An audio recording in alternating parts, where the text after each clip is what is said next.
Hi, my name is Vern Jenkins, and I want to relate this tale about what happened to my wife and I back in 1984, I believe it was. Before it's too late, it's an interesting little Star Wars tale. I think you might get a kick out of it, even though I am a Star Trek guy. Uh, my wife and I went to a convention in Seattle called Future Fest. Now, this convention was not your ordinary convention. My wife and I were pretty big in the Star Trek world then. We had some TV spots done on us. That's on my channel if you want to look it up. And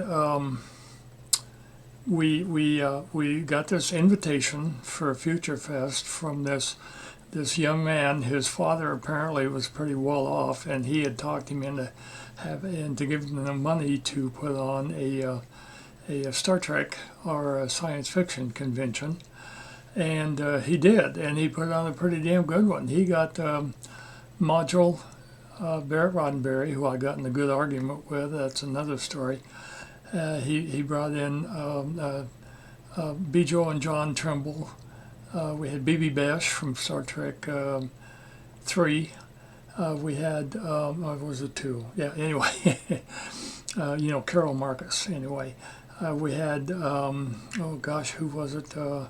Carrie O'Quinn, the publisher of Starlog magazine.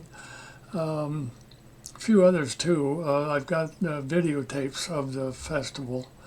I'll have to post on YouTube for people who went there to look up and maybe enjoy it. I didn't see any other video cameras running around. But anyway, my wife and I, the way it was set up, these people had, the guests there had a table, and they would show up. Oh, George Takei, definitely can't forget George.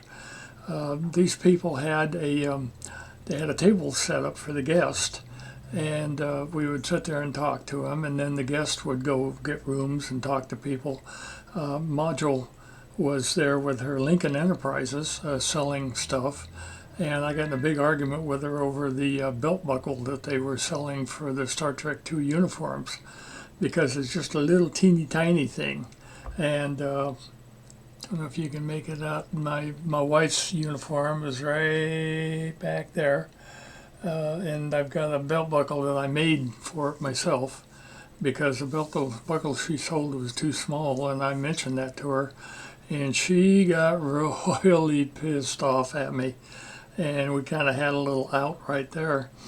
But anyway, after the festival, the first day of the festival, they had set up a special dinner at a hotel in Seattle. It was one of the posh hotels, and my wife and I had bought the tickets for the dinner. Well, only about 13 groups, I think, had bought tickets for the dinner, and David Prowse was the speaker. He didn't show up at the convention for some reason, but he was at the dinner. And David, Darth Vader, and David was doing his shtick, and people were just kind of, chuckling a little bit here and there, and he told a joke. It was one of those god-awful, word swap jokes, like, people who live in grass houses shouldn't stow thrones or something like that. But he told a joke about hamster jam. You need tulips to make hamster jam, pardon me. And I laughed out loud. I was the only one who laughed. I was the only one who got the reference to the song Tulips from Amsterdam. And I thought it was funny, and I laughed, and David looked over real quick and saw what table I was sitting at, and I thought, ooh, I do something. But after his set, he got down from the stage, and he started at the opposite side from us. There were 13 tables in a half circle around the stage. We were on stage right, which meant we were to the left if you walked in from behind. And he started stage left, and he went around saying a few words to the people at the tables. And he got to our table, and he walked right by us. And he gave us the 1 minute sign, like I'll be, just a minute. And my wife and I met. My wife Micky and I looked at each other like, what do we do? And he walked over to the last table. We were second from the last. He walked to the last table, had some words with them, and then he came back to our table, and he stood there and he said, "May I join you?" And my wife and I, whoa, yeah, okay, sure. So I stood up and introduced myself to him and introduced my wife. Now, he is 6 foot, or was, I should say. He passed away sadly a while back. But he was 6'8", and I'm 6'5", and I had on 2-inch heels on with the boots I was wearing. And he kind of chuckled and he said, "Oh, it's good to be able to see somebody straight in the eye." And I told him, I pointed down and I said, high heels. And he just kind of laughed and he sat down. And my wife and I were just flabbergasted. I mean, he just decided to join us just because I laughed at his joke, I guess. But he sat there at the table, and now let me explain something here. There's certain ways that you talk to celebrities and the way you act around them. And if you know those ways, you can get anything you want from them. Celebrities all of them have been at some time or other attacked by some rabid fan. And they're a little bit iffy about people. They approach you kind of carefully because they don't know if you're going to try to rip off their clothes or what. And my wife and I both had dealt with celebrities before. My wife was a co-founder of the James Doohan International Fan Club, and she knew Jimmy quite well. And I had doubted that when I first met her, but one time we met Jimmy, and he said, "Hey, Micky," and he ran over and gave her a big hug, and then she introduced me, and he gave me the strongest handshake I ever had in my world, in my life. So I knew, then that she was telling the truth. But the way you act around celebrities, you just act like a normal human being. You don't start breathing heavy. You don't go fanboy on them. You just, like Chris Farley's fanboy. You don't, jump at them. William Shatner almost got shoved out a 2-story window by fans, and he was a little careful around them after that.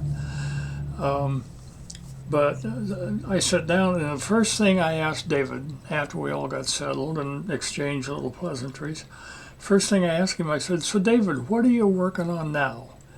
And he lit up like a Christmas tree. He was just so happy it wasn't immediately, "Ooh, Darth Vader, this and that." And so I asked him, "What are you working on now?" And he told me he was working on a PSA for crosswalk safety for kids, for small kids. He was teaching them how to walk on crosswalks. He said he gets to wear a Superman suit and fly around and rescue and talk to these kids. And he said he was really enjoying the hell out of it. He was doing something worthwhile, and it made him feel good. And we sat there and talked about this and that and the other thing, and then he told us a blooper. And I got online just a couple of weeks ago to see if I could find this blooper, and it's not anywhere to be found. But he told us a blooper about The Empire Strikes Back. He said when when they were filming the scene on Hoth, where the Rebel Alliance had just fled the big warehouse, when Darth Vader entered. Blew the door open and Darth Vader entered. He said he and 6 other guys, the 6 stormtroopers, were basically shoved into a broom closet. And he said, of course, they had the explosives around the door. And he said the problem was that all of them, the stormtroopers and him, their costumes would fog up, especially when they were in a closed area. And he said it was always a problem. You could never see out through the eyes of these things, and they had to choreograph everything very carefully. So he said they were all ready to go. The door blows, and he goes to step boldly out. Well, he didn't know that one of the stormtroopers behind him was standing on his cape. And he said he jerked backwards, fell down, and the other stormtroopers couldn't see him, and that he had fallen, and they came running out, and they all fell on top of him. And he said, and here's this pile of 7 guys all laying there, and they started laughing. And he said, he said it was a constant problem with the fog and stuff, of course. But anyway, he told us this blooper that happened. If it's out there online, I don't know. I couldn't find it, but anyway, that was we chatted for I think about 20 minutes, and then the people came from the hotel came up and started cleaning tables off and stuff like that. So we had to split up, and I just wanted to get this out there for people to hear because it was quite an enjoyable story. And anyway, that's my story, and I'm sticking to it. So thank you very much. Please subscribe to my channel. I've got other things on there that are quite interesting. Thanks a lot.